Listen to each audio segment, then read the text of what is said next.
روس، یوکرائن اور مالدیو کی لڑکیاں نوکری کے لالچ میں ادھر لائی جاتی اور بیچ دی جاتی تھی، پھر زبردستی ان سے وائٹ سلیوری کرائی جاتی، یعنی کال گرلز بنا دیا جاتا اور ان سے پیسے وصولے جاتے۔ جتنا وہ سمجھ پایا تھا وہ کسی شپ پہ تھی، وہ لوگ اسے کہیں دور لے جا رہے تھے۔ سلطان احمد برج پہ پہنچ کر اس بات کی تصدیق بھی ہو گئی۔ ایک شپ سامنے ہی تھا، اس کا ٹریسر بھی وہیں کا اشارہ دے رہا تھا، وہ وہیں تھی۔ جہان پل پہ کھڑا تھا تو وہ چند کوس دور تھی، برف کی ٹھنڈی ٹھنڈی رات میں وہ اس کے پاس ہوتے ہوئے بھی بہت دور تھا۔ سلیمان ماموں سے حیا کا خیال رکھنے کا وعدہ بھی نہ نبھا سکا تھا، وہ بے بسی کی انتہا تھی۔ اس نے پھٹتے سر اور تناؤ کا شکار اعصاب کے ساتھ سوچنے کی کوشش کی، اب وہ کیا کرے؟ وہ اکیلا آدمی ان کے کسی شپ پہ حملہ تو نہیں کر سکتا تھا، اسے پولیس کی مدد چاہیے تھی، اسے فورس چاہیے تھی، ایسے لوگ جو اس کے کہنے سے آگے پیچھے نہ ہٹیں، سام بھی مرے اور لاٹھی بھی نہ ٹوٹے۔ اسے صرف حیا کو بچانا ہی نہیں بلکہ میڈیا اور تفتیشی افسران کی نظروں سے اس کو دور بھی رکھنا تھا۔ اس قہر آلود یخ بستہ رات میں وہیں کھڑے کھڑے اس نے اپنے تمام کانٹیکٹس استعمال کیے۔ بے حد شدید سر درد اور بار بار دھندلی پڑتی بصارت کے ساتھ وہ پل کے اس پار کھڑا تھا، ایک خوف جو ہر سو اس کے ساتھ تھا، کہیں وہ دیر نہ کر دے، کہیں کچھ برا نہ ہو جائے۔ بہت عرصے بعد اس نے خود کو اتنا بے بس اور مضطرب محسوس کیا تھا۔ وہ عبد الرحمن پاشا تھا مگر وہ کچھ نہیں کر سکتا تھا کیونکہ عبد الرحمن پاشا ایک بڑے نام کے سوا کچھ نہ تھا۔ استنبول میں خفیہ پولیس کی ایک برانچ ٹرسٹ ٹیم کہلاتی تھی۔ یہ سادہ کپڑوں میں سڑکوں پہ پٹرول کرنے والے اہلکار تھے، بہت قابل تھے اور ان سے اس کی اچھی شناسائی تھی۔ ایک آفیسر کے لیے تو اس نے کئی کام بھی کر دیے تھے، صرف اس لیے کہ کل کو وہ اس کے کام کر کے دے گا، اور اب وہ وقت آن پہنچا تھا جب اسے احسان کا بدلہ احسان سے چاہیے تھا۔ ٹرسٹ ٹیم کا وہ یونٹ جلد ہی جگہ پہ پہنچ گیا، ایک ایک منٹ قیمتی تھا۔ انہوں نے علاقے کو گھیر کر باری باری خاموشی سے شپ پر اترنا شروع کر دیا، چند بندے پکڑے اور چند کو گرایا، کسی کے سر پہ پستول رکھ کر لڑکیوں کا پوچھا اور بالآخر ان کو وہ راہداری مل ہی گئی جہاں ایک کمرے میں لڑکیاں بند تھیں۔ وہ اس کمرے کا دروازہ کھول کر داخل ہونے والوں میں سب سے آگے تھا۔ اندر ایک دم روشنی کی گئی اندھیرے میں بے ہوش نیم جان پڑی لڑکیاں بہت بری حالت میں تھی۔ وہ تیزی سے آگے بڑھا اور حیا کو ڈھونڈنا چاہا۔ کئی لڑکیوں کے چہرے دائیں بائیں ڈھلکے ہوئے تھے، اس نے ایک ایک چہرے کو موڑ کر دیکھا، حیا کہیں بھی نہیں تھی۔ یہ کیسے ہو سکتا تھا؟ آفیسر اپنی کارروائی کر رہے تھے، وہ کمرے سے باہر بھاگا۔ ایک آفیسر اس کے پیچھے آیا تھا، وہ پوچھ رہا تھا کہ اسے اس کی لڑکی ملی یا نہیں۔ وہ جواب دینے کی پوزیشن میں نہیں تھا، بس اس نے موبائل سے ٹریسر اسٹیٹس چیک کیا، وہ آس پاس ہی تھی مگر کدھر؟ شپ کے ایک بندے کو ایک اہلکار نے اپنے نرغے میں لے رکھا تھا، وہ ان سے ان کے بڑوں کا پوچھ رہے تھے۔ وہ ہکلاتے ہوئے اندر کی طرف جاتی راہداری کا بتانے لگا۔ جہان نے پوری بات نہ سنی اور وہ اس طرف بھاگا، ساتھ ہی اس نے حیا کو کال ملائی۔ حیا کا فون رومنگ پہ تھا اور کال نہیں جا سکتی تھی کیونکہ بیلنس ختم تھا، مگر اس نے سسٹم ہیک کر کے کال ملائی اور یہ سب تب ہوا جب وہ اور ساتھی افسر دوڑتے قدموں سے راہداری میں بھاگتے جا رہے تھے۔ اور تبھی اس نے ایک کمرے کے پیچھے سے اس نے حیا کی چیخیں سنی۔ وہ رک گیا، اس آواز کو وہ اچھے سے پہچانتا تھا، یہ حیا ہی تھی۔ اس کا دماغ گول گول گھومنے لگا، وہ دیوانہ وار چیخ رہی تھی، اسے لگا وہ اس کو کھو چکا ہے، وہ ناکام ہو چکا ہے، وہ اسے محفوظ نہیں رکھ سکا، وہ اپنی بیوی کی حفاظت نہیں کر سکا۔ وہاں مزید لوگ بھی آ گئے تھے، دو آفیسرز کمرے کے دروازے کے در سے اندر دھواں پیدا کرنے والے بم چھوڑنے لگے۔ وہ ہر چیز سے بے نیاز دروازے کو زور زور سے ٹھوکر مارنے لگا۔ وہ چیخ رہی تھی، کمرے میں یقیناً دھواں بھر رہا ہوگا اور وہ چیخنے جا رہی تھی۔ ایک مردانہ آواز بھی سنائی دے رہی تھی۔ زوردار ٹھوکر کے ساتھ دروازہ کھلا، وہ لوگ کسی سیلاب کی طرح اندر داخل ہوئے۔ عین اسی وقت اس آدمی نے اس کی بیوی کو آتش دان میں پھینکا تھا۔ وہ اس کی زندگی کا سب سے تکلیف دہ منظر تھا۔ کمرے میں بہت سا دھواں پھیلا تھا۔ وہ برف کی رات نہیں تھی، وہ آگ کی رات تھی، اور وہ کرسی پہ بندھی، زخمی، دکھائے گئے بازو کے ساتھ آگ کے قریب اوندھے منہ گری ہوئی تھی۔ اس کے لباس کا دامن جل رہا تھا، مگر باقی اس کا لباس ٹھیک تھا۔ ایک آفیسر تیزی سے اس کے لباس کو بجھانے لگا۔ جہان حیا کی طرف نہیں گیا، وہ تیزی سے اس پستہ قد روسی کی جانب بڑھا تھا جس نے اس کی بیوی کو تشدد کا نشانہ بنایا تھا۔ اس کی ہمت بھی کیسے ہوئی کہ وہ اس کی بیوی کو ہاتھ بھی لگائے؟ سر درد، بخار، فرسٹریشن اور غصہ، ایک جنون تھا جو اس پر سوار ہو گیا تھا۔ اس نے اس روسی کو گردن سے پکڑا اور پھر اسے دھکیلتے ہوئے اس کا سر دیوار سے دے مارا۔ روسی نے جواب میں اس کے سینے پہ زور سے لات ماری۔ وہ لمحے بھر کو سنبھل نہ سکا اور پیچھے جا کر لگا۔ سر پہ چوٹ لگی، پہلے سے موجود درد جیسے پھٹنے کے قریب آ گیا، مگر اگلے ہی پل وہ دیوانہ وار آگے بڑھا اور روسی کو پھر سے گردن سے دبوچا۔ اسی جنون آمیز انداز میں اب وہ اس کا سر بار بار دیوار سے مار رہا تھا۔ لہو لہان ہوئے روسی نے جوابی حملہ کرنے کی کوشش کی، مگر وہ نہیں رکا۔ اگر اس کا دوست آفیسر اس کو نہ پکڑتا تو شاید وہ اسے جان سے مار چکا۔ بمشکل ان لوگوں نے ان دونوں کو چھڑوایا۔ اپنے ہونٹ سے رستا خون جیکٹ کی آستین سے صاف کرتے ہوئے وہ خود کو آفیسر کی گرفت سے چھڑاتا ہوا تیزی سے حیا کی جانب بڑھا۔ تب تک وہ بے ہوش ہو چکی تھی۔ شاید اس نے دھوئیں سے بھرے کمرے میں بھی اسے پہچان لیا ہو۔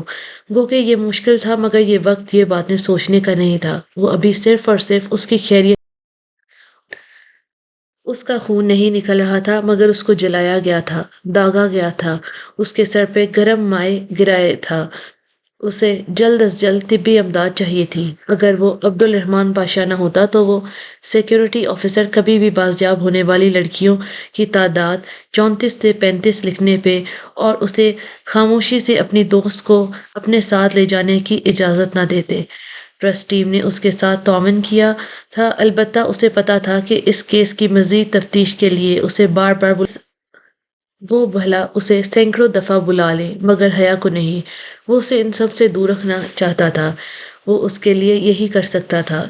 اس سب کے باوجود وہ جانتا تھا کہ وہ اس پہ کوئی احسان نہیں کر رہا۔ یہ سب اسی کی وجہ سے ہوا تھا۔ اس نے ہاشم کو گرفتار شدگان میں دیکھا اور جیسے کسی نے اس کے اوپر دہکتے کوئلے ڈال دیے تھے۔ ہاشم، جس کو اس نے حیا کا تعاقب کرنے کا کہا تھا، وہ ہاشم اس کی بیوی کو بیچ آیا تھا۔ یہ سب اس کا اپنا قصور تھا۔ اس نے غلط آدمی پہ بھروسہ کیا۔ اس نے اپنی وجہ سے حیا کو اتنا نقصان اٹھانے پہ مجبور کر دیا۔ وہی ذمہ دار تھا اس سب کا۔ اپنے آپ کو ملامت کرتا وہ حیا کو وہاں سے لے آیا تھا۔ ایک ہی جگہ تھی جہاں وہ اس کو لے جا سکتا تھا۔ جہانگیر ممی کے پاس بھی نہیں۔ ممی یا کسی بھی رشتہ دار کو کچھ پتہ لگے، یہ نہیں ہونا چاہیے تھا، چاہے وہ ممی ہی کیوں نہ ہو۔ اب بس ایک ہی جگہ تھی، بیو گدا، عائشہ گل۔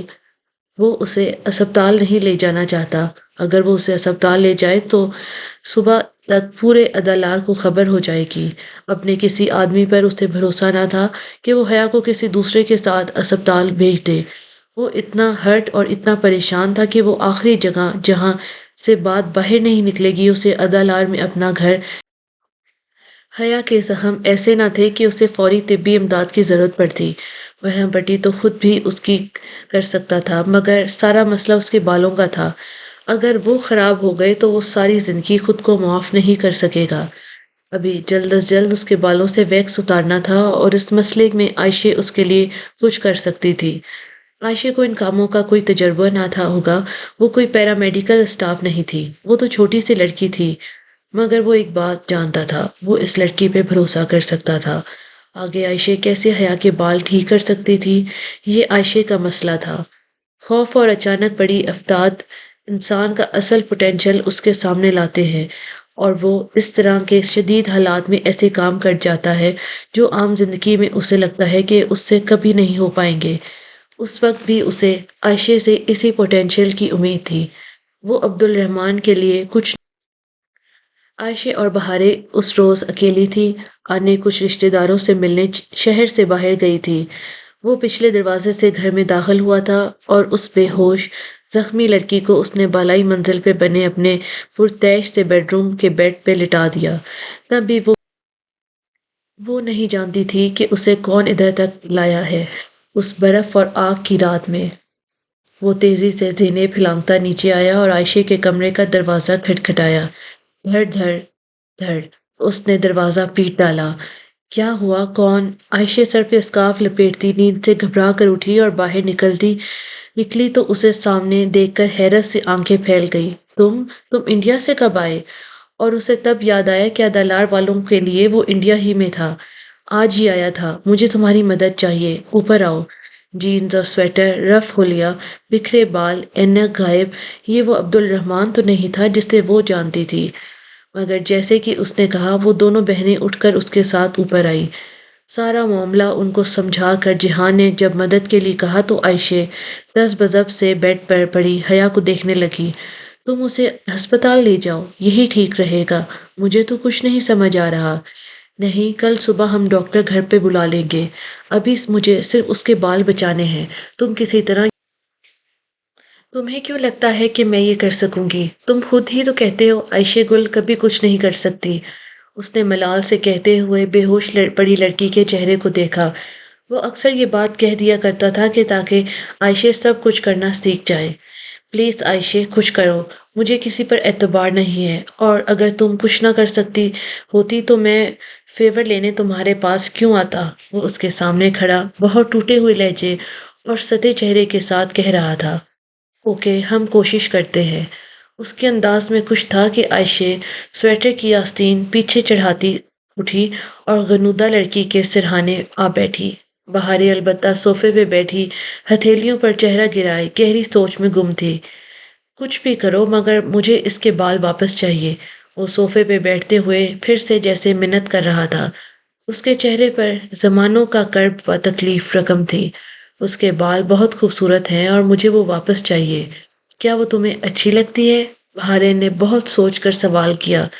عائشہ نے تادیبی نظروں سے اسے گھورا مگر وہ جہان کی طرف متوجہ تھی۔ وہ چند لمحے اسے دیکھتا رہا، پھر آہستہ سے سر اسبات میں ہلایا۔ بہت زیادہ، اور اگر اس کے بال خراب ہو جائیں تو یہ تمہیں بس بہت ہو گیا بہارے گل، عائشہ نے سختی سے اسے ٹوکا تو اس کے منہ بسور کر سر جھٹکا۔ وہ مجھے تب بھی اچھی لگے گی۔ کچھ دیر بعد وہ مضبوط لہجے میں بولا تو بہارے نے ناک سکیڑ کر منہ پھیر لیا۔ اسے جیسے یہ بات بالکل بھی پسند نہ آئی تھی۔ عائشہ اب اس کے بالوں کو چھو کر دیکھ رہی تھی۔ ویکس کھینچ کر اتاری جائے تو بالوں کو نقصان دے گی، لیکن اس نے ذہن پر زور ڈالنا چاہا، لیکن اگر اس کو ہم پگھلا کر اتاریں تو یہ اتر جائے گی، مگر اسکالپ کو جو نقصان پہنچا ہوگا وہ… تم اسکالپ کے زخموں کی فکر مت کرو، صرف یہ ویکس اتارو۔ ہاں، بعض دفعہ ہاتھ پہ بھی گرم گرم گر جاتی ہے، اتنا نقصان نہیں ہوتا، جو بھی زخم ہیں وہ بھر جائیں گے، مگر اس کو کیسے پگھلائیں؟ وہ بے بسی سے بولی۔ آخر کون سی چیز ہے جو ویکس گھول سکتی ہے؟ عائشہ جمے ہوئے ویکس کو ہاتھ سے چھو کر دیکھتی سوچ میں پڑ گئی۔ گرم پانی، مگر عائشہ نے نفی میں سر ہلایا۔ ہم اس کا چہرہ بچائے بغیر گرم پانی میں نہیں ڈال سکتے۔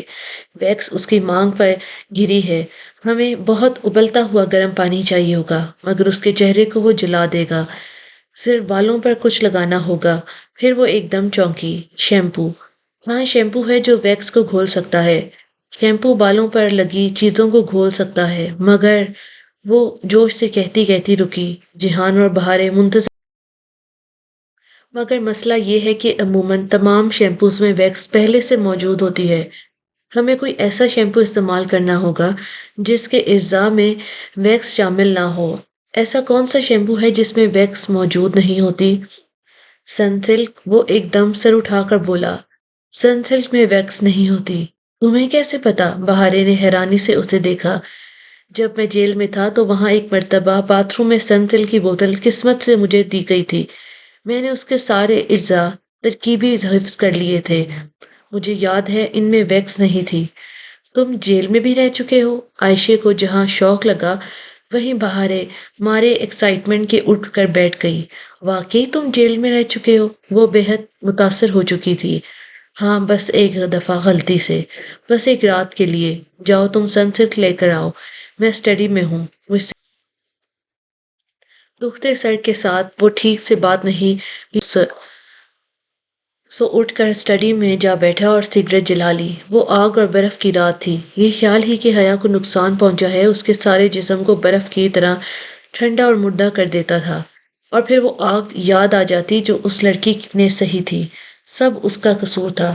اس آگ اور برف کی رات پر وہی قصوروار تھا۔ اس کا دل بہت بری طرح سے دکھا ہوا تھا۔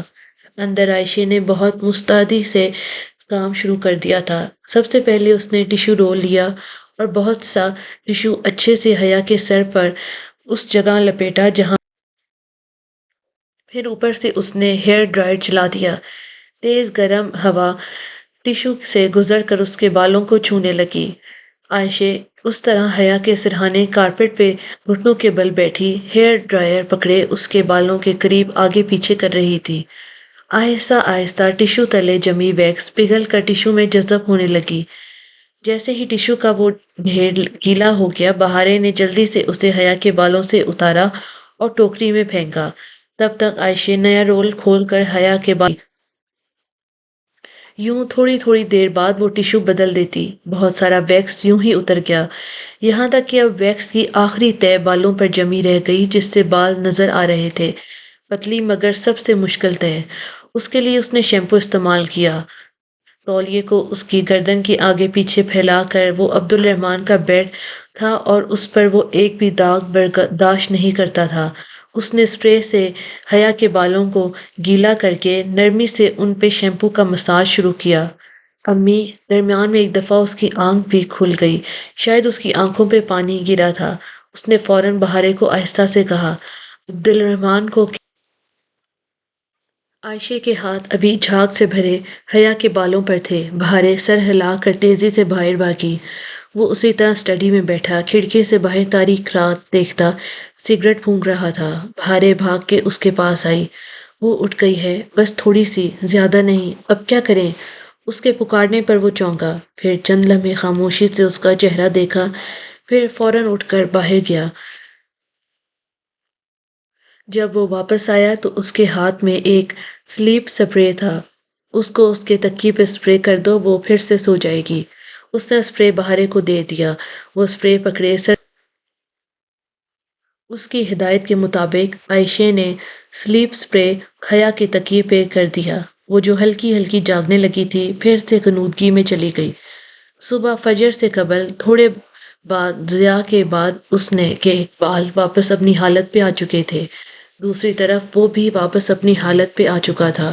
البتہ اس نے ایک اور کام کیا تھا کہ جو تصاویر اس کے پاس حیا کی تھی وہ اس نے اسٹڈی کے کمپیوٹر سے پرنٹ آؤٹ کر کے اسٹڈی کی آویزاں پینٹنگز کے فریم میں اصل پینٹنگ اور شیشے کے درمیان لگا دی تھی، تاکہ یوں لگے کہ وہ تصاویر ہی فریم کی گئی ہیں۔ جب وہ ادھر رہے گی اور کسی دن وہ اس کمرے میں آ کر یہ دیکھے گی تو جان لے گی کہ وہ برا آدمی نہیں تھا۔ وہ اس کے بہت سے لمحوں میں اس کے ساتھ تھا اور اس کا خیال رکھا کرتا تھا۔ صبح تم ڈاکٹر لے آنا، باقی سارے کام وہ کر دیں گے۔ مگر ایک بات، جب صبح وہ دونوں کمرے سے نکلی تو اپنے مخصوص حلیے میں، سوٹ میں ملبوس، بال جیل سے پیچھے کیے، اینک لگائے، بریف کیس اٹھائے، تم اس کو نہیں بتاؤ گی کہ میں یہاں آیا تھا؟ بہارے، اگر تم نے منہ سے ایک لفظ بھی نکالا تو میں تم سے کبھی بات نہیں کروں گا۔ ہوں وہ نروٹ جب بہارے منظر سے ہٹی تو اس نے عائشہ کو مخاطب کیا، تم نے مجھے بہت بڑا فیور دیا ہے، تم اس کے بدلے مجھ سے کچھ بھی مانگ سکتی ہو، میں انکار نہیں کروں گا۔ وہ سنجیدگی سے بولا تھا۔ عائشہ کھلے دل سے مسکرا دی۔ میں صرف اتنا چاہتی ہوں کہ زندگی میں دوبارہ کبھی تمہیں کسی بڑے فیور کی ضرورت پڑے تو تم، بالکل، میں دوبارہ بھی مانگوں گا۔ وہ کیا ہوگا میں نہیں جانتا، مگر ضرورت پڑنے پر میں تمہارے پاس ضرور آؤں گا۔ ایک بات اور۔ قدرے رک کر اس نے کچھ بتانا شروع کیا جس کو سن کر عائشہ کے چہرے کی مسکراہٹ غائب ہو گئی۔ وہ تمہاری بیوی ہے اور وہ تمہیں کسی دوسرے نام سے جانتی ہے، پھر تم نے آنے سے کیوں کہا کہ تم اس سے شادی کرنا چاہتے ہو؟ وہ سچ بولنے والی لڑکی ایک دم ششد رہ گئی تھی۔